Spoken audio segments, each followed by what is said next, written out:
Planning के साथ, design के साथ किस प्रकार से इस काम को विदेश में डेलीगेट किया हुआ है, किस प्रकार से डिवीजन ऑफ वर्क है कांग्रेस के अंदर कि बांग्लादेश से, पाकिस्तान से, साउथ ईस्ट एशिया के अन्य हिस्सों से, वेस्ट एशिया से, यूरोप से, अमेरिका से बैठे उनके लोग जो इन्फ्लुएंसर्स है, जो हमारे वोटर नहीं है, जिनका इंडिया से कोई लेना देना नहीं है, वो भारत में नरेटिव सेट करेंगे। अब मैं बहुत संक्षेप में, भारत में कुछ ऐसे नरेटिव जो इन लोगों द्वारा राहुल गांधी के कहने पर, कांग्रेस इकोसिस्टम और लेफ्ट इकोसिस्टम के कहने पर सेट किया गया, वैसे 3 नरेटिव के उदाहरण दूंगा। सबसे पहला उदाहरण रहेगा वोट चोरी। यह जो वोट चोरी का नरेटिव सेट किया गया है हिंदुस्तान में, उसके विषय में डिटेल में जाऊंगा। दूसरा नरेटिव ऑपरेशन सिंदूर में जो मोदी जी को और भारत की आर्मी को एक तरह से सरेंडर्ड रूप में दिखाने की कोशिश की गई, एक तरह से दुर्बल दिखाने की, वीक दिखाने की कोशिश की गई, उसके पीछे भी पाकिस्तानी हैंडल, बांग्लादेश के हैंडल, वेस्ट एशिया के हैंडल, यूनाइटेड स्टेट्स में बैठे कुछ कांग्रेसी और उनके शुभचिंतक, इस प्रकार का एक माहौल ऑपरेशन सिंदूर को लेकर बनाया गया। और तीसरा विषय संघ परिवार और व्यक्तिगत रूप से मोदी जी के ऊपर हमला करने का जो नरेटिव है, यह नरेटिव भी विदेश से किस प्रकार संचालित हुआ।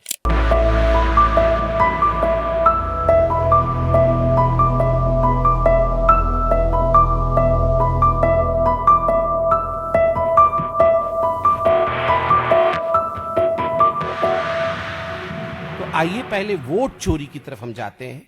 किस प्रकार से मिसलीडिंग ट्वीट्स इत्यादि किए गए वोट चोरी को लेकर, मैं कुछ उदाहरण दूंगा। यह अर्पित शर्मा है, इनका अकाउंट यूरोप में है, आप देख सकते हैं। या इन्होंने ये वीडियो डाला है, वीडियो का स्क्रीनशॉट मैंने आपको दिखाया है। Biggest scam of India till date if proved, the vote चोरी फाइल्स। ये भारत में से नहीं बना है, ये यूरोप बेस्ड अकाउंट है और यूरोप से ये पूरी वीडियो, और वीडियो में बहुत सारी ऐसी बातें जो हमारी संस्थाओं को, संवैधानिक संस्थाओं को एक डिमीन करने का काम करती है, उसे नीचे दिखाने का काम करती है, यह किया गया है। दूसरा आप देखिए, डॉक्टर कालिका सिंगापुर बेस्ड है। कौन इस दृश्य को लाइव देखना चाहता है? आप देख सकते हैं, ये जो अरेस्टेड व्यक्ति है, ये चीफ इलेक्शन कमिश्नर है, उनको घसीट के लिया जा रहा है। और यह ट्वीट भारतवर्ष से नहीं हुआ है, यह व्यक्ति भारत का नहीं है, यह पूरा का पूरा सिस्टम सिंगापुर से चला है और सिंगापुर से यह ट्वीट किया गया है। आप चिंता करके देखिए, भारतवर्ष के इतने बड़े संवैधानिक संस्थान, और मैं आज के ही अखबार को पढ़ रहा था, EC cites global honour, CEC Gyanesh Kumar will assume chairmanship of International Institute for Democracy and Electoral Assistance, IIDEA, for the year 2026 in Stockholm. EC calls it a global recognition of the Commission's standing as one of the world's most credible and innovative poll management bodies. ये कल supreme court में कहा गया। कल 26 तारीख को जब supreme court में SIR को लेकर सुनवाई हो रही थी, तो ये इलेक्शन कमीशन के द्वारा सबमिट किया गया था। ये मैं मनगढ़ंत पढ़ नहीं रहा हूं, इलेक्शन कमीशन ने ये कहा था और ये आज अखबारों में छपा है। जब भारतवर्ष की संस्थाओं को चेयरमैनशिप दिया जा रहा है, वहीं राहुल गांधी और कांग्रेस पार्टी के कहने पर इस प्रकार का षड्यंत्र विदेश में बैठकर लोग कर रहे हैं। दिया शर्मा पाकिस्तान से, दिया शर्मा कहती हैं, वोट चोरी explained in 2 minutes of purse with a lot of मनोरंजन, real severe God Kabir, whatever it is, but आप देख सकते हैं, आप ये सब कुछ पब्लिक डोमेन में है, ये सब कुछ पब्लिक डोमेन में है। और किस प्रकार से ये भी एक वीडियो था जो 2 मिनट में मोदी जी के खिलाफ, भारत के इलेक्शन कमीशन के खिलाफ और भारतीयों के खिलाफ यह महिला बोल रही है, और पाकिस्तान बेस्ड अकाउंट है, पाकिस्तान बेस्ड अकाउंट। ठीक उसी प्रकार दीक्षा शर्मा पाकिस्तान, नाम दीक्षा शर्मा नहीं होगा, कोई पाकिस्तानी ही होगा, मगर नाम बनाया गया है दीक्षा शर्मा। कौन बनाया होगा? ये लेफ्ट कांग्रेस इकोसिस्टम नहीं बनाया होगा। किस लिए बनाया होगा? हिंदुस्तान को अपमानित और बदनाम करने के लिए बनाया होगा। किसी भी कीमत पे हमें सत्तारूढ़ होना है, किसी भी कीमत पे राहुल गांधी को प्रधानमंत्री बनाना है, चाहे उसके लिए देश को ही क्यों ना बेचना पड़े, देश को ही विदेश की भूमि से क्यों ही ना अपमानित किया जाए। दीक्षा शर्मा पाकिस्तान, आप देख सकते हैं, आप इसको पब्लिकली भी अपने अकाउंट में देख सकते हैं। इसमें किस प्रकार से इलेक्शन कमीशन और मोदी जी के लिए बहुत भद्दी बातें लिखी गई हैं, यह सब भी आपके सामने है। ठीक उसी प्रकार भावना जोशी वेस्ट एशिया से जब बिहार में हार लगी दिखने, बीजेपी वोट चोरी पे उतर आई। इस बार बिहार वासियों ने उनके वोट का अधिकार छीनने वाले वोट चोरों को कुर्सी छोड़नी होगी। आप देख सकते हैं किस प्रकार से ये भावना जोशी, यह सिंगापुर वेस्ट एशिया बेस्ड है और हमारी देश से नहीं है। नाम भी भावना नहीं होगा, she must not be existing, इसका एग्जिस्टेंस ही नहीं होगा। ये फेक अकाउंट बना करके दूसरे देश की भूमि से अपने देश में एक नरेटिव ड्राइव करने की कोशिश, ये वोट चोर गद्दी छोड़, यह नरेटिव आप अगर देखेंगे तो पूरी तरह से किस प्रकार दूसरी देशों से बनाया जा रहा था। निधि सिंह राठौड़ वेस्ट एशिया से, ये वेस्ट एशिया से निधि सिंह राठौड़ है, ये बहुत कुछ लिखती है। गली गली में शोर है, नरेंद्र मोदी वोट चोर है, अवैध प्रधानमंत्री गद्दी छोड़ो, vote thief prime minister resign, vote thief prime minister resign. यह वेस्ट एशिया से आया हुआ है। यह देश का नाम भी स्पेसिफाई नहीं किया जा रहा है, केवल वेस्ट एशिया ये ऑप्शन में, क्योंकि इन्होंने कहीं ना कहीं उस जगह से कर रहे होंगे where they want to hide their identity, तो यह भी बाहर से बनाया गया है। वही निधि सिंह राठौड़ किस प्रकार एआई के माध्यम से एक वीडियो बनाती है जहां स्पीकर और प्रधानमंत्री को मल्ल युद्ध करते हुए दिखाया गया है, वोट चोरी का एक नरेटिव क्रिएट करने के लिए। आप चिंता करिए कांग्रेस की इकोसिस्टम कहां तक जा सकती है। और ऑपरेशन सिंदूर का नरेटिव मैं वोट चोरी पर संक्षेप में बताऊंगा इसके बाद, क्योंकि कल सुप्रीम कोर्ट ने भी इस पे टिप्पणी की है, मगर ऑपरेशन सिंदूर पे बोलने के पश्चात, ऑपरेशन सिंदूर में भी ये देश के बाहर रहने वाले लोग वही भावों की मांग, हर घर की महिलाओं की मांग में मोदी का सिंदूर योजना के तहत इस योजना को हर घर पहुंचाने का निर्देश दिया गया है बीजेपी कार्यकर्ताओं को।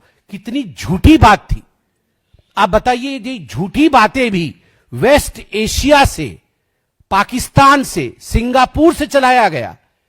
हमारे कार्यालय में इसकी कोई बात नहीं हुई, but the Congress, of course it must be the Congress, because कोई और झुक नहीं सकता है इस लेवल तक।